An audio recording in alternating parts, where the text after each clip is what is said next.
Representative नहीं चुन सकता है। जामिया के अंदर जो स्टूडेंट्स प्रोटेस्ट करने गए वहां पे बोला गया कि नहीं, स्टूडेंट्स यहाँ पे आके अपने मुद्दों पे बात नहीं कर सकता। जेएनयू के अंदर अभी जेएनयू स्टूडेंट्स यूनियन जिस तरीके से मूवमेंट कर रहा है, हर साल का रवैया है कि स्टूडेंट यूनियन को वहां पे मूवमेंट करना पड़ रहा है just on the basic demand की यूनियन इलेक्शन करवाना है। क्यों यूनिवर्सिटीज और कॉलेजेस में आज के समय पे सिंगल कल्चर स्कॉलरशिप को बंद कर दिया गया है नेशनल लेवल में? हमें पूछने की जरूरत है कि जो ओबीसी एससी एसटी स्टूडेंट्स के लिए स्कॉलरशिप होता है उसको बंद क्यों कर दिया जा रहा है?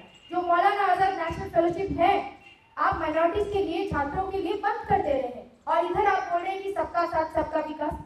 जो पिछले तबके से स्टूडेंट्स आ रहे हैं वो पढ़ाई लिखाई क्या आप चाहते हैं कि वो ना करें? क्रिटिकल एग्जामिनेशन जो आज के समय पे शिक्षा नीति का हालत है उसका लगातार किया जा रहा है, और ये जस्ट एक पहल है उन तमाम मूवमेंट्स के बीच में कि बजट सत्र में हमने देखा कि किस तरीके से शिक्षा के बारे में डिस्कशन नहीं किया गया। ये बात पिछले चुनाव के दौरान भी बोला गया था कि शिक्षा को एक प्राइमरी व्यवस्था के तरह ये सरकार देखने की कोशिश नहीं कर रहे हैं। जो बात वरुण जी ने बोला, एकदम वो शिक्षा किस तरीके से शिक्षा के सिस्टम को बदतर किया जाए, वो तमाम सारे सेंट्रल यूनिवर्सिटीज में एजुकेशन सिस्टम को किस तरीके से बदतर किया जाए, और आज के समय पे इवन स्टेट यूनिवर्सिटीज में जो इस तरीके से हालत ये बनाना चाह रहे हैं कि फेडरल स्ट्रक्चर को तोड़ दे, एनईपी के तहत कोशिश कर रहे हैं कि स्टेट गवर्नमेंट्स का जो रोल रहा है एजुकेशन सिस्टम में उसको खत्म किया जाए। एक चीज जो बहुत इंपॉर्टेंट है और देखने की जरूरत है, बिजनेस स्टैंडर्ड में एक वीक पहले की एक रिपोर्ट आई कि पिछले 10 साल में 2 गुना student suicide rates have increased inside this country. हमने एक बार भी नहीं देखा कि हमारे जो प्रधानमंत्री है या शिक्षा मंत्री है उन्होंने इस बात पे चर्चा की होगी पार्लियामेंट के अंदर कि स्टूडेंट सुसाइड रेट्स क्यों बढ़ रहे हैं। अगर हम प्राइवेट यूनिवर्सिटीज की बात देखें, जिस बात में हम एआईएसएफ के साथ ही बोल रहे थे कि प्राइवेट यूनिवर्सिटीज बढ़ गए हैं इस देश के अंदर, प्राइवेट यूनिवर्सिटीज में लगातार स्टूडेंट सुसाइड रेट्स बढ़ रहे हैं। प्राइवेट यूनिवर्सिटीज के अंदर लगातार फी हाइक हो रहा है। Private universities are continuously becoming inaccessible, लेकिन इसको रेगुलेशन को लेके कोई भी बातचीत पार्लियामेंट के अंदर नहीं हो रहा है। और पब्लिक एजुकेशन सिस्टम को तो खत्म कर ही रहे हैं, लेकिन इसके साथ साथ जिसका हवाला ये लोग दे रहे थे कि वर्ल्ड क्लास एजुकेशन सिस्टम को लाएंगे, वो वर्ल्ड क्लास एजुकेशन सिस्टम का क्या ढांचा है हम देख पा रहे हैं। स्टूडेंट यूनियन इलेक्शन को लेके बहुत साथियों ने बोला है, लेकिन रिएटरेट करने के लिए स्टूडेंट यूनियन इलेक्शन को ये इसलिए खत्म करना चाह रहे हैं कि कोई विरोध शिक्षा के प्रांगण में ना हो। स्कूल्स में ऑलरेडी स्टूडेंट यूनियंस नहीं होते, स्टूडेंट रिप्रेजेंटेशन नहीं होता है। अगर वहाँ पे मिड डे मील ठीक तरीके से नहीं मिल पा रहा है, वहाँ पे अगर शिक्षा को खत्म किया जा रहा है, तो वहाँ पे ऑलरेडी वो लोग दबा रहे हैं कि स्कूल के बच्चे बात नहीं करेंगे, कोई पॉलिटिक्स में, राजनीति में नहीं आएंगे। कॉलेज के साथ भी जो 18 साल का बच्चा प्रधानमंत्री मतलब अपने एमपी एमएलए चुन सकता है, लेकिन वो कॉलेज के अंदर आके अपना स्टूडेंट रिप्रेजेंटेटिव नहीं चुन सकता है।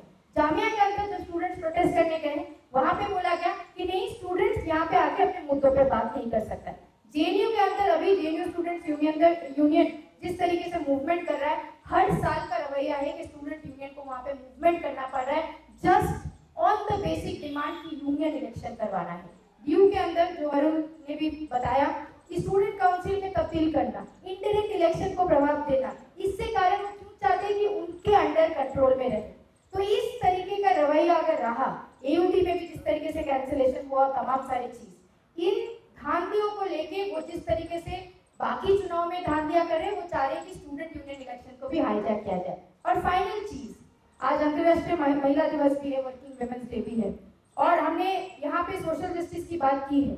अगर हम यूनिवर्सिटीज की स्थिति देखें, specially post Covid, the drop out rates in universities and colleges have increased in manifold times. हम अगर देखें कि महिलाओं की एजुकेशन की जो स्थिति है, आप सिंगल गर्ल चाइल्ड, आप बहुत बड़ी बड़ी बातें कर रहे हैं कि बेटी बचाओ बेटी पढ़ाओ, कहाँ गया सिंगल गर्ल चाइल्ड स्कॉलरशिप? क्यों यूनिवर्सिटीज और कॉलेजेस में आज के समय पे सिंगल गर्ल चाइल्ड स्कॉलरशिप को बंद कर दिया गया है नेशनल लेवल में? हमें पूछने की जरूरत है कि जो ओबीसी एससी एसटी स्टूडेंट्स के लिए स्कॉलरशिप होता है उसको बंद क्यों कर दिया जा रहा है? जो मौलाना आजाद नेशनल फेलोशिप है, आप माइनॉरिटीज के लिए, छात्रों के लिए बंद कर दे रहे हैं, और इधर आप बोल रहे हैं कि सबका साथ सबका विकास। जो पिछले तबके से स्टूडेंट्स आ रहे हैं वो पढ़ाई लिखाई क्या आप चाहते हैं कि वो ना करें? हाँ, वो चाहते ही है कि पढ़ाई ना करें और शिक्षा ओनली उन गिनी खातों में रह जाए जिनके पॉकेट में पैसे रहे, वो शिक्षा को कंटिन्यू कर पाए। तो यहाँ से हमारा एक पुरजोर आवाज है कि 24 तारीख को सिर्फ पार्लियामेंट घेरना नहीं है, उसके बाद भी लगातार आंदोलन करना और इस सरकार को ये बात हमारा मानना पड़ेगा कि education is not commodity, education has to be affordable and accessible for each and every person inside this country. इस बात हमको मनवाना ही पड़ेगा और वो मनवा के हम छोड़ेंगे।